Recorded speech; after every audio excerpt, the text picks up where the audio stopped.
Mais la cuisine de ma mère et de ma grand-mère, elles étaient réalisées dans des cocottes. À l'époque, il y avait la cuisinière au charbon de bois et on mettait la cocotte. Le potage, on commençait par le potage dans une cocotte. Quand vous rentrez dans la maison à l'époque, ça sentait bon, ça sentait la cuisine, ça donnait faim, ça donnait envie de partager, ça donnait envie de se mettre à table. C'est ça qui m'a donné aussi envie de faire la cuisine. Je suis issu d'une famille nombreuse et donc quand on était petit, tout le monde donnait un coup de main à maman pour préparer les mets, à manger pour tout le monde. Et ça m'a donné envie d'être cuisinier. Souvent le repas mémorable, c'est les repas en famille où on mange bien, où on rigole, où on passe un beau moment.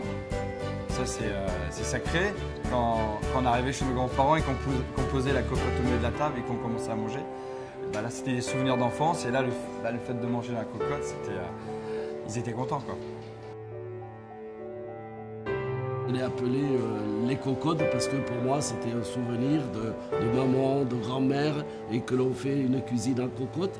Je suis sincère et je suis franc, la cocotte c'est quand même un ustensile que j'amènerai quand je vais en vacances avec moi. C'est la cocotte que j'amène ma femme et la cocotte.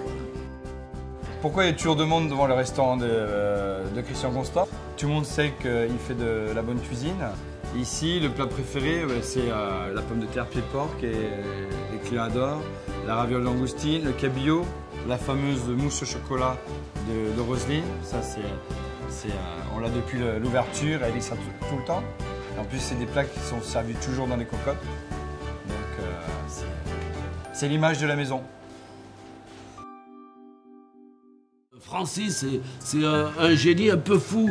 Il est déglingué, il arrive comme ça, nonchalant. Mais quel génie, quel homme, quel artiste.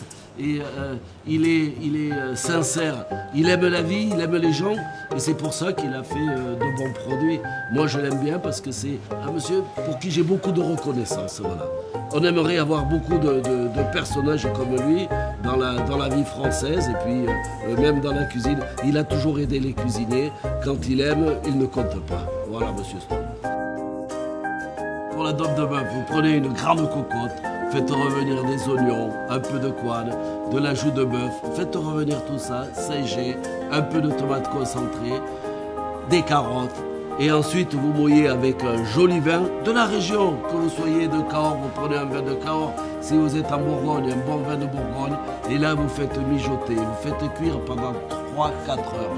Vous savez, quand vous avez une bonne viande, du bon vin, des bons légumes et une superbe cocotte, vous laissez cuire. Vous faites ça avec amour et je vous promets que votre recette sera bonne. Voilà, c'est ça la recette de la cuisine française.